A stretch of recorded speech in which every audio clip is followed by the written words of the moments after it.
I want to tell you about a Danish couple called Mette Helbæk and Fleming Hansen. They are both chefs by profession. They came up through the famous Copenhagen fine dining scene. And then in 2017, they move across the border, this couple, from Denmark to Sweden. And they open a kind of eco resort. It's called Stedsån, which roughly translates from Danish as a sense of place.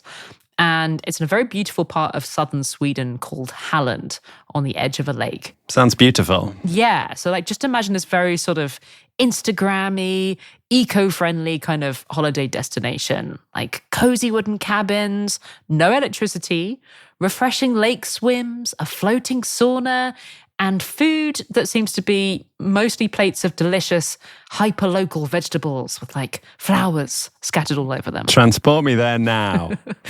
Mette and Fleming are big into permaculture, which is an approach to growing our food that tries to look at the well-being of the entire ecosystem rather than, trying to maximize our crop yields. And they really market Stedsån as a place that tries to put that into practice. They see it as a political project as well as a holiday destination and a business. This couple become quite big sustainability influencers on Instagram. And even though this couple admit that running an off-grid resort with loads of bugs and mud and no electricity is not always as dreamy as it looks on Instagram, the business does seem to be, from the outside at least, quite successful. It gets written about in magazines like Vogue. The New York Times describes it as magical. The place is often fully booked.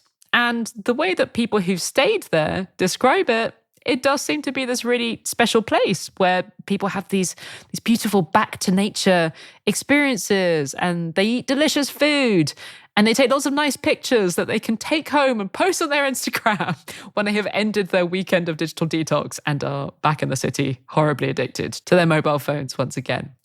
Anyway, fast forward 8 years. Unfortunately, things at Stedsån look very different. You maybe saw the headlines last week about Mette and Fleming. Headlines that say things like, couple behind Swedish eco-resort flee to Guatemala, leaving behind 158 barrels of human waste.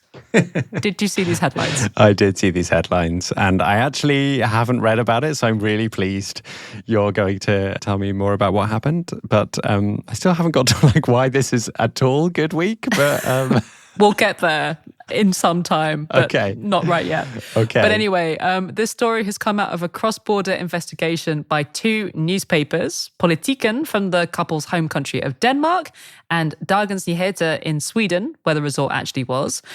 And according to this investigation, Mette and Fleming got into such spectacular financial trouble that they ended up owing somewhere in the region of 6 or 7 million Swedish krona of debt to the tax authorities. More than €500,000. Whoa. Pretty eye-watering amounts of money. Yeah. Stedsån as a business has now sadly gone bankrupt. And the way the couple have decided to deal with this is to flee the country, quietly moving to Guatemala to open a new hotel business, leaving behind a bunch of angry investors, disappointed customers who paid for bookings and have now been told that they can't have their money back, and all of these barrels of poop, human poop. Oh no. Yeah. Can you explain why they left behind all the human poop? 158 barrels, you said, right? I did, yes. I mean, that's a lot of poop. It's a lot of poop. Why did they keep all this poop? This is the aspect of this story that has garnered the most attention.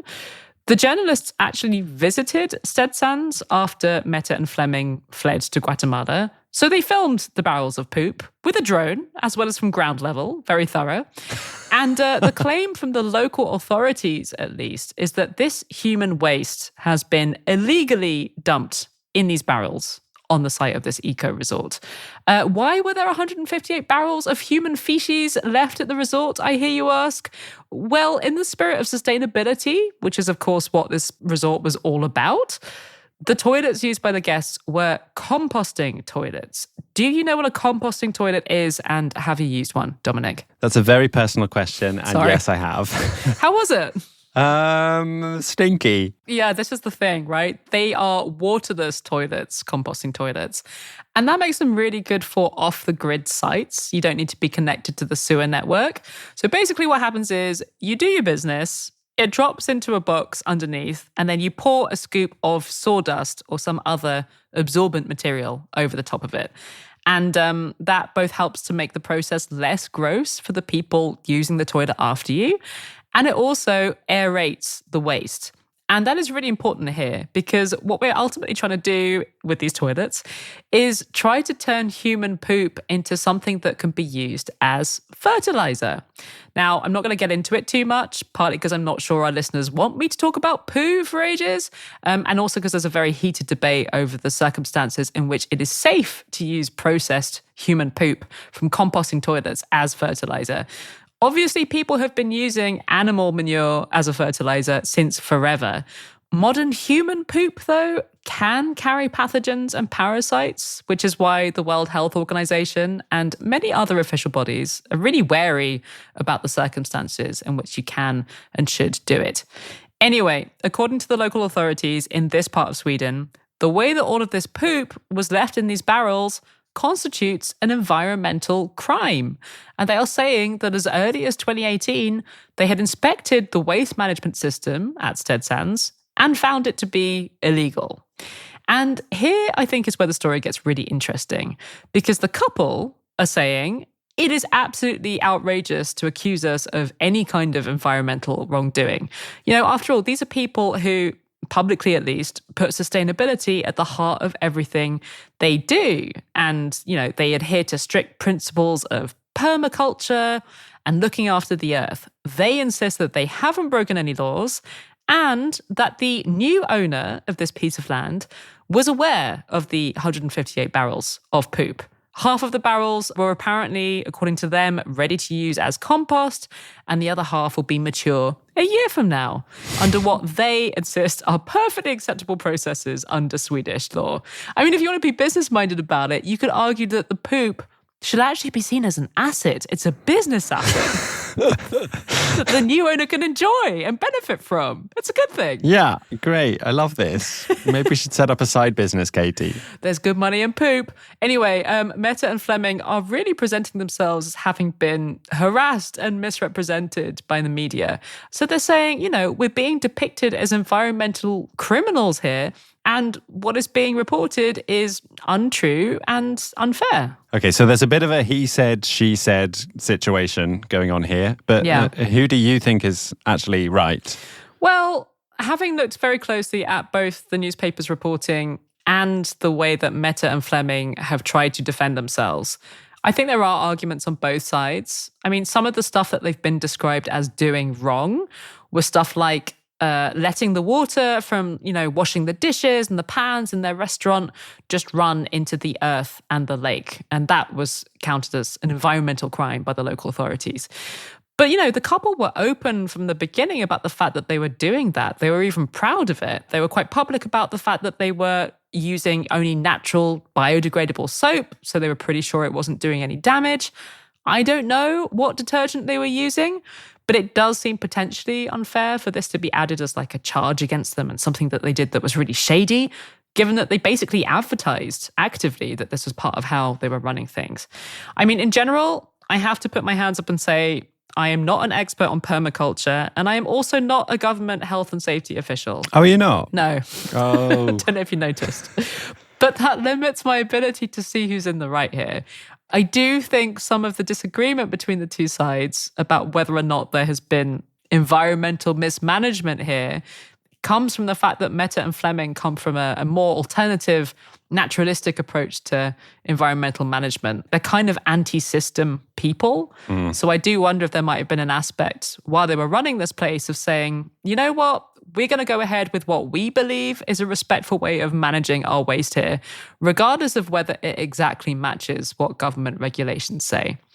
Having said that, I did find the reporting from the investigative journalists to be quite thorough and carefully researched. And I mean, when they visited the site, they did find like human poo that just seemed to have been dumped around fruit trees with stuff like wet wipes in it, which does not sound to me like super careful, respectful management of the environment. But then you could blame the guests because I'm sure they said you're not meant to put wet wipes down with a compostable toilet. Yeah, it's probably these terrible city people who are also Instagramming their beautiful pictures the whole time, putting wet wipes into these composting toilets. Naughty, naughty. I mean, personally, my gut instinct is to try and see the best in humanity. And I do believe that this couple really have committed their lives to trying as much as they can to live in harmony with nature. I mean, whether they always achieved that perfectly and whether it actually lined up with what the regulations say is another matter. The Swedish authorities are still investigating what actually happened on this resort and whether the poop handling was illegal.